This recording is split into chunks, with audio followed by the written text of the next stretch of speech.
Greetings and welcome back to the Island of Patmos, a study of Revelation. Today I'll be discussing Part 10, The Mind Which Has Wisdom. All Bible verses are taken from the New King James Version, unless otherwise indicated. Revelation chapter 17, verse 3. So he carried me away in the Spirit into the wilderness, and I saw a woman sitting on a scarlet beast, which was full of names of blasphemy, having 7 heads and 10 horns. The scarlet beast is the beast which will be in place during the end times, before the return of Jesus. Today I'll be discussing what the 7 heads and the 10 horns are referring to. Revelation chapter 17, verses 9 through 11. Here is the mind which has wisdom. The 7 heads are 7 mountains on which the woman sits. There are also 7 kings. 5 have fallen, 1 is, and the other has not yet come. And when he comes, he must continue a short time. The beast that was and is not is himself also the 8th, and is of the 7, and is going to perdition. Let's start with the 7 heads. The 7 heads are referring to 7 kings or kingdoms. 5 have fallen, 1 is, and the other has not yet come. Let's start with the one that is. This is referring to the kingdom that was in power when John was writing the book of Revelation while on the island of Patmos in 95 AD. The kingdom in power in 95 AD was the Roman Empire, and the Roman Emperor Domitian was on the throne. History records Domitian as one of the most cruel and wicked of all Roman emperors. He declared himself to be God and sentenced those to death who refused to worship him. The early Christians who did refuse to worship him were sentenced to death by the thousands. So the Roman Empire is the kingdom that is. This is a map of the Roman Empire when it was at its greatest extent in 117 AD.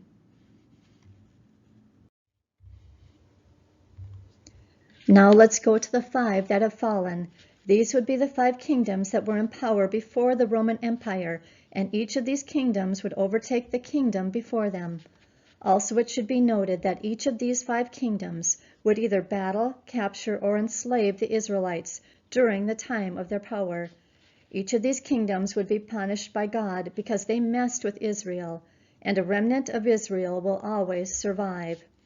So the first kingdom of the fallen would be the nation that either fought, captured, or enslaved the Israelites after they settled into the land of Canaan. God called Abraham to leave the land of Ur and travel to the land of Canaan in approximately 1885 BC. At this time, God set about making a people for himself, to be a witness of himself to the nations, and they were given the land of Canaan. Through Abraham, Isaac, and Jacob came the 12 tribes of Israel, and they inhabited the land God gave them, the area currently known as Israel, including the West Bank, Gaza, and the Golan Heights. They remained there until a famine took over the land in approximately 1670 BC. Jacob and his family, including wives, children, spouses, and grandchildren, left Israel and moved to Egypt due to the severe drought which threatened their very lives. Isaiah chapter 52, verse 4. For thus says the Lord God, my people went down at first into Egypt to dwell there. Though this move out of Israel was voluntary, they would find themselves imprisoned in Egypt and unable to return home. Due to this, the Egyptians became the first kingdom to enslave the Israelites, making Egypt the first kingdom of the 5 fallen. Exodus chapter 1, verses 13 and 14. So the Egyptians made the children of Israel serve with rigor, and they made their lives bitter with hard bondage, in mortar, in brick, and in all manner of service in the field. All their service in which they made them serve was with rigor. Around 1400 BC, God appointed Moses to deliver the Israelites out of Egypt and back to Israel.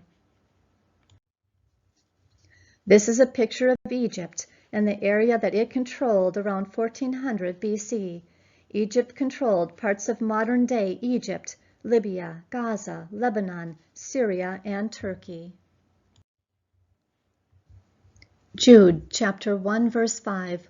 But I want to remind you, though you once knew this, that the Lord, having saved the people out of the land of Egypt, afterward destroyed those who did not believe. Because Egypt enslaved the Israelites, God would punish Egypt by sending another nation to destroy them. Isaiah chapter 20 verse 4. So shall the king of Assyria lead away the Egyptians as prisoners, and the Ethiopians as captives, young and old, naked and barefoot, with their buttocks uncovered, to the shame of Egypt. The Egyptian kingdom was considered one of the most impenetrable nations in the Middle East. The Egyptians had ruled undisturbed for 2,500 years. However, the Egyptian empire was slowly brought to its knees due to century-long droughts, economic crisis, and foreign invaders. By 671 BC, the Assyrians conquered Egypt in less than 1 month. Thus, the second kingdom of the five fallen is Assyria. At its height, this empire stretched from Egypt to the Persian Gulf, taken in the areas covered by the modern-day countries of Israel, Lebanon, Syria, Iraq, plus parts of Jordan, Turkey, Armenia, and Iran.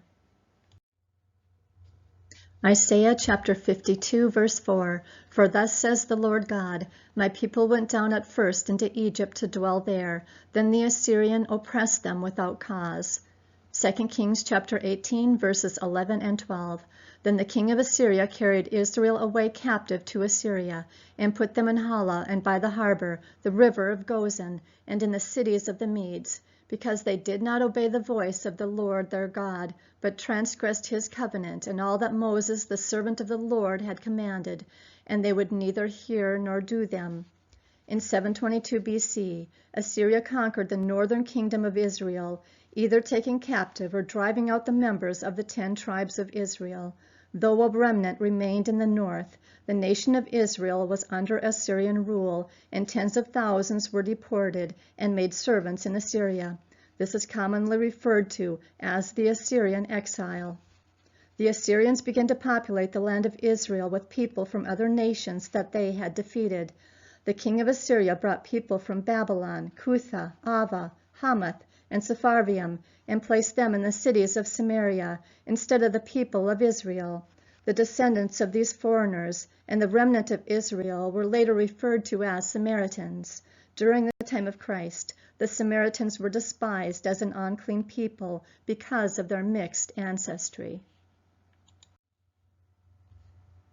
Now comes the fall of Assyria. Nahum chapter 3 verse 7.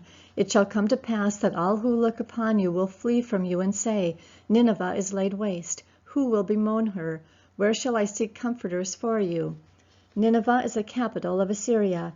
In the book of Jonah, the people of Nineveh repented, and God spared them from destruction.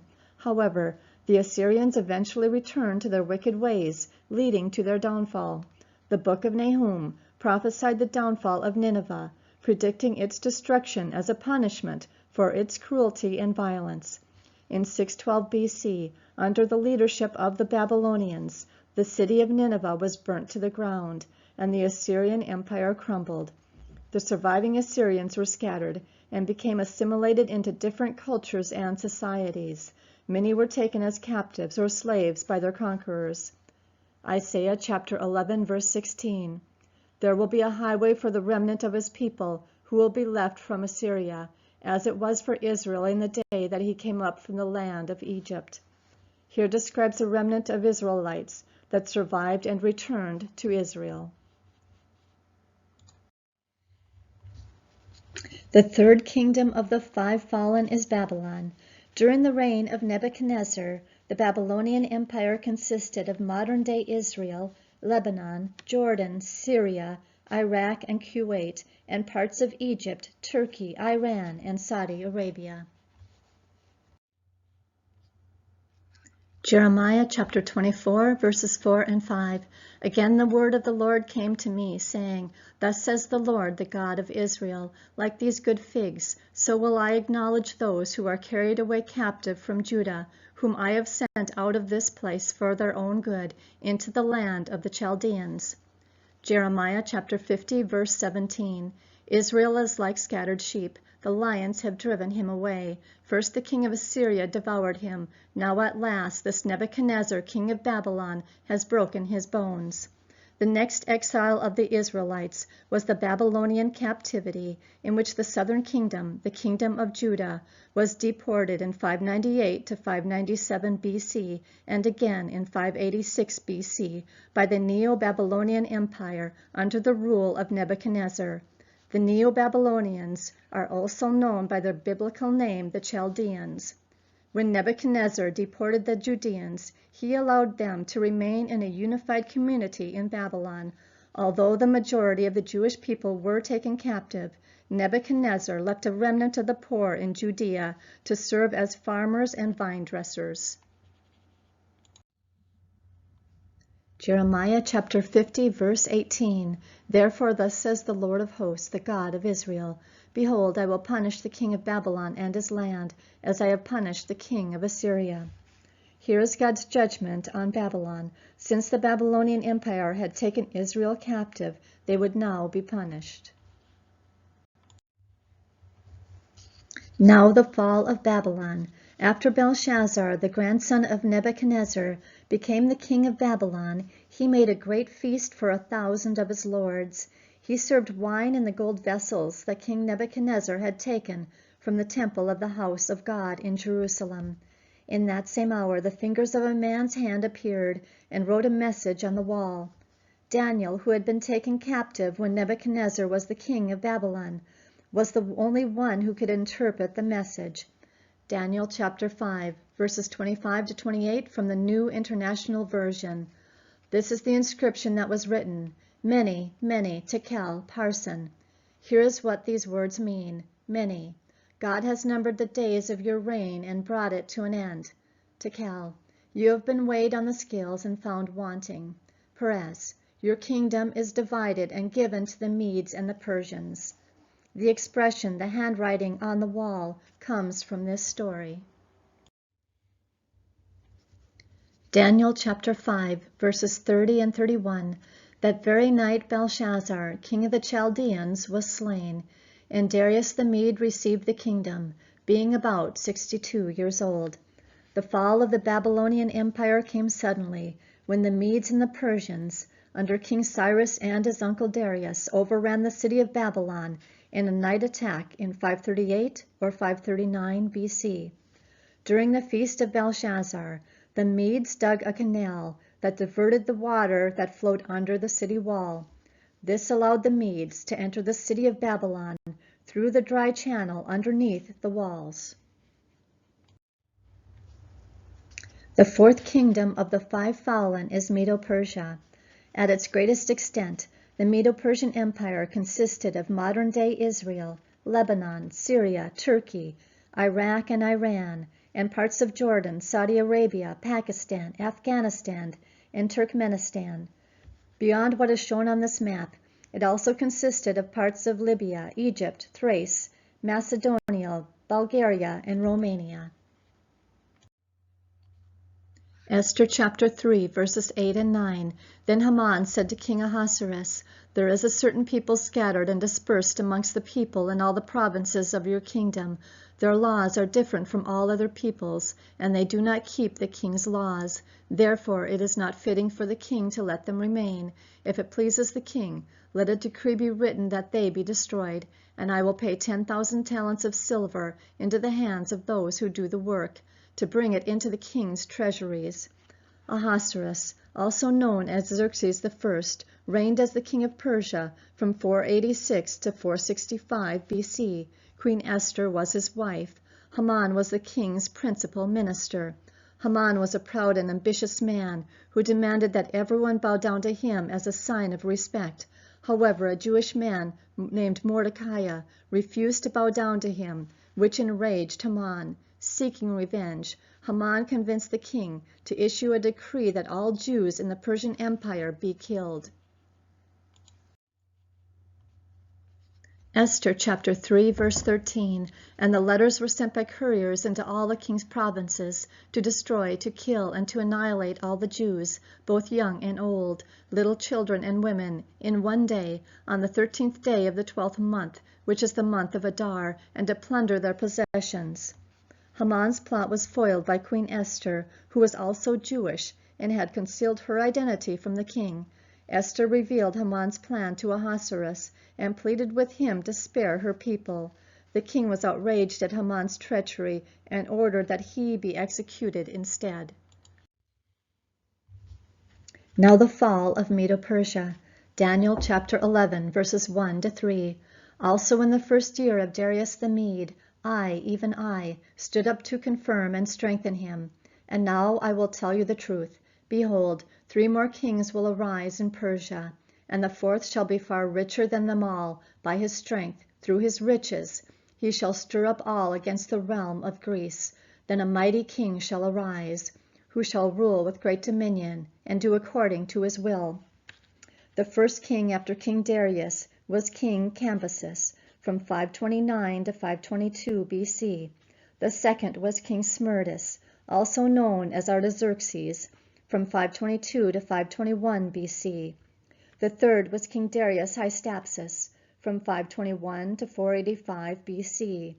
King Ahasuerus was the 4th king to reign in Persia, from 485 to 465 BC. The Persian Empire entered a period of decline after a failed invasion of Greece by King Ahasuerus in 480 BC. The costly defense of Persia's lands depleted the empire's funds, leading to heavier taxation among Persian's subjects. Then a mighty king will arise. This mighty king was Alexander the Great, king of the ancient Greek kingdom of Macedonia. Alexander the Great conquered the Medo-Persians in 331 BC. The 5th kingdom of the 5 fallen is Greece. At its height, the Greek Empire consisted of Israel, Lebanon, Syria, Greece, Iran, and Afghanistan, and parts of Egypt, Sudan, Eritrea, Turkey, Iraq, Pakistan, Turkmenistan, Albania, Macedonia, Bulgaria, and Romania. Daniel chapter 11, verse 4. And when he had arisen, his kingdom shall be broken up and divided toward the 4 winds of heaven, but not among his posterity, nor according to his dominion with which he ruled. For his kingdom shall be uprooted, even for others besides these. Alexander the Great died in 323 BC. Since he had no children, his 4 generals fought for control of his kingdom. In 321 BC, Seleucus Nicator, one of the 4 generals, received the Mesopotamian region of Babylonia, and from that point on continued to expand his dominions ruthlessly. In 312 BC, Seleucus established himself in Babylon and founded the Seleucid Empire. One of the most successful Seleucid rulers was Antiochus III the Great, who reigned from 223 to 187 BC. He established a strong presence in Greece, where he supported the Achaean League in its conflict against Rome, and he began a very expensive military campaign against Rome. Unfortunately for him, he could not defeat the Romans, and he was left with no option but to end his campaign. His ambitious drive had resulted in the permanent loss of Anatolia, which is modern-day Turkey. Zechariah chapter 9, verse 13. For I have bent Judah my bow, fitted the bow with Ephraim, and raised up your sons, O Zion, against your sons, O Greece, and made you like the sword of a mighty man. Some understand this to represent the Maccabees, who raised up against Antiochus Epiphanes and the Greeks that possessed the kingdom of Syria. Antiochus Epiphanes was the Greek king of the Seleucid Empire who reigned over Syria from 175 BC until 164 BC. He was the son of Antiochus III the Great. He is famous for almost conquering Egypt and for his brutal persecution of the Jews. Antiochus made a decree outlying Jewish rites and worship, ordering the Jews to worship Zeus rather than God. In an act of brazen disrespect, Antiochus raided the temple in Jerusalem, stole its treasures, set up an altar to Zeus, and sacrificed swine on the altar. When the Jews expressed their outrage over the profaning of the temple, Antiochus responded by slaughtering a great number of the Jews and selling others into slavery. In 167 to 166 BC, Judas Maccabeus led the Jews in a series of victories over the military forces of the Syrian Greeks. After vanquishing Antiochus Epiphanes and the Seleucids, the Jews cleaned and restored the temple in 165 BC. Now the fall of Greece. The fall of Greece began when Antiochus III the Great failed to defeat the Romans and lost the territories in Anatolia. This loss weakened the Seleucids and contributed to the fragmentation of their empire over the following decades. The Seleucid Empire was eventually overthrown in 63 BC by the Roman Republic under the Roman general Pompey. This brings us back to Rome, the sixth kingdom, the one that is ruling during the time that John was on the island of Patmos in 95 AD. The territory of the Roman Empire during the time of 117 AD covered the areas occupied by the following modern-day countries: Israel, Lebanon, Syria, Turkey, Egypt, Tunisia, Algeria, Morocco, England, Wales, France, Spain, Portugal, Belgium, Switzerland, Austria, Italy, Hungary, Germany, Romania, Greece, Albania, and Yugoslavia. Matthew chapter 24, verses 1 and 2. Then Jesus went out and departed from the temple, and his disciples came up to show him the buildings of the temple. And Jesus said to them, Do you not see all these things? Assuredly I say to you, not one stone shall be left here upon another that shall not be thrown down. This is referring to the siege of Jerusalem in 70 AD. The fight began from within the city of Jerusalem, which led to the Jews burning most of their food source. And when the armies of Titus surrounded Jerusalem, the famine progressed. Due to the immense multitudes which were crowded together in the city, the spread of famine, and the unburied dead, disease soon began to manifest and spread. By August 70 AD, the Romans had breached the final defenses, entered Jerusalem, and massacred much of the remaining population. They also destroyed the second temple, which stood on the Temple Mount. Over 100,000 died during the siege, and almost 100,000 were taken to Rome as slaves. The sheer size of the Roman Empire eventually became problematic. It was too large to manage, and became more susceptible to barbaric invasions. In 284 AD, a new emperor came to power by the name of Diocletian. In order to restore unity, he created an emperor in the west, with Rome as its capital, and another emperor in the east, with its capital at Nicomedia. In 330 AD, the Roman Emperor Constantinople the Great declared the nearby city of Byzantium the new capital of the Eastern Roman Empire instead of Nicomedia. He renamed the city Constantinople after himself. This is how the division between the Eastern and Western Roman Empire looked in 395 AD. Over time, the Eastern Roman Empire thrived, while the West declined. After the fall of the Western Roman Empire in 476, the eastern half would remain and become, in time, the Byzantine Empire. Now the fight for Mesopotamia was on between the Sasanian Empire and the Byzantine Empire. The Sasanian Empire was a Persian imperial dynasty, also referred to as an ancient Iranian dynasty.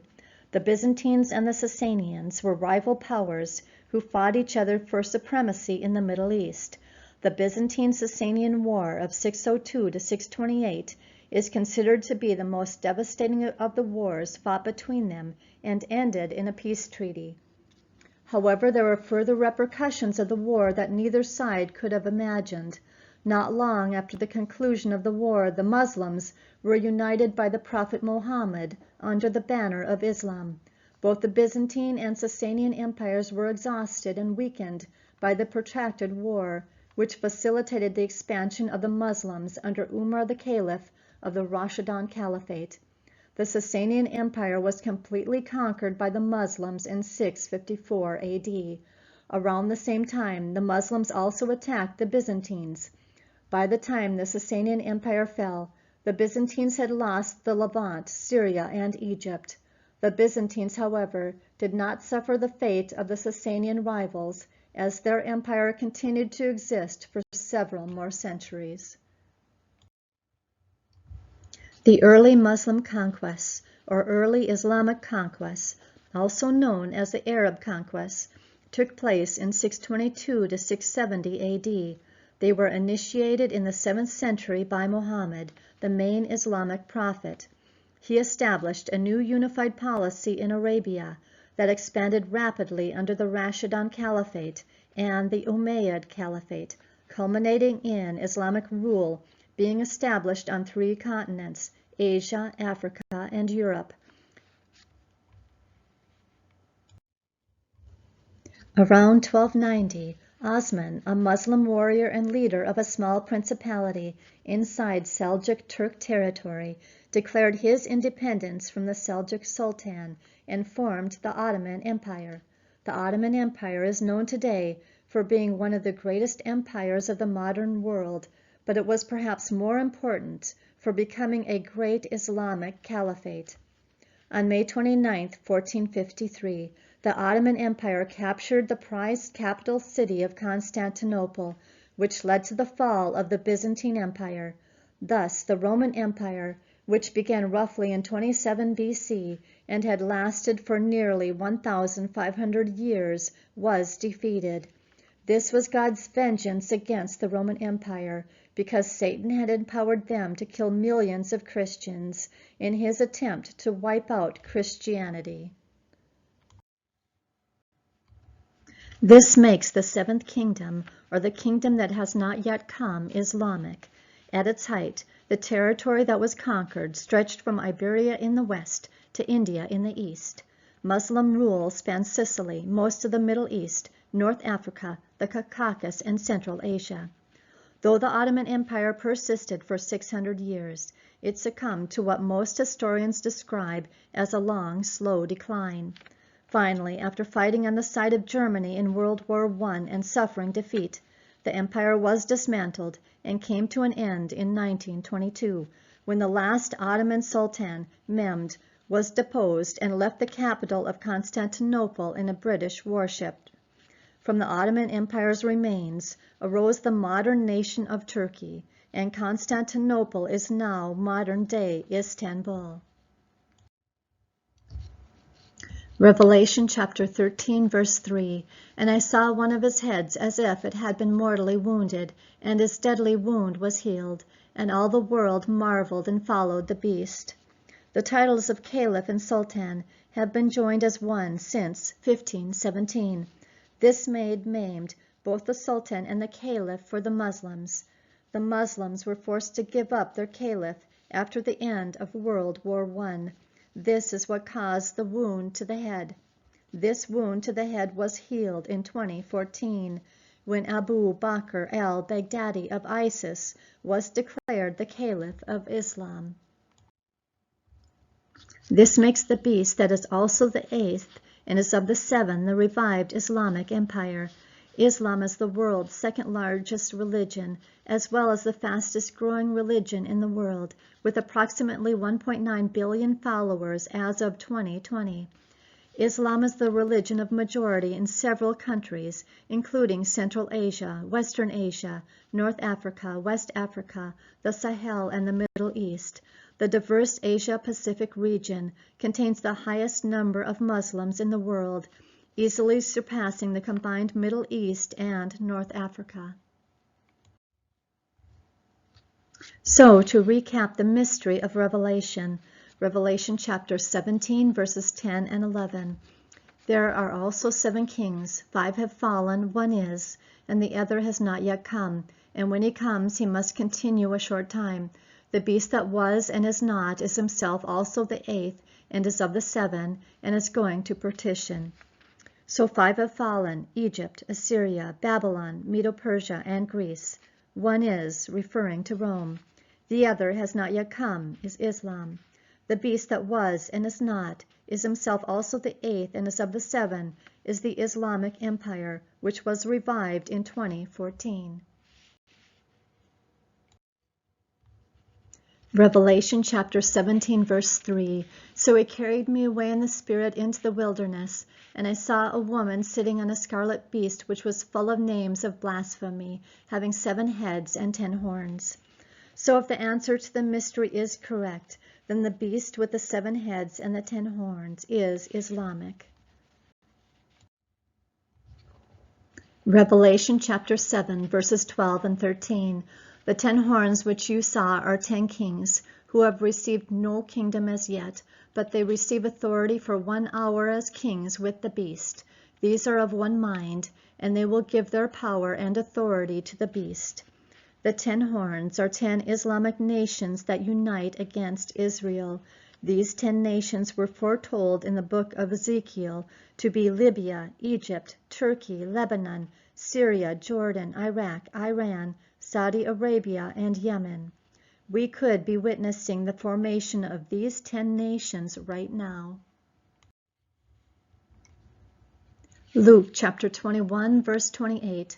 Now when these things begin to happen, look up and lift up your heads, because your redemption draws near. Once these 10 nations unite and surround Israel, lift up your heads, for this is the time when Jesus will return.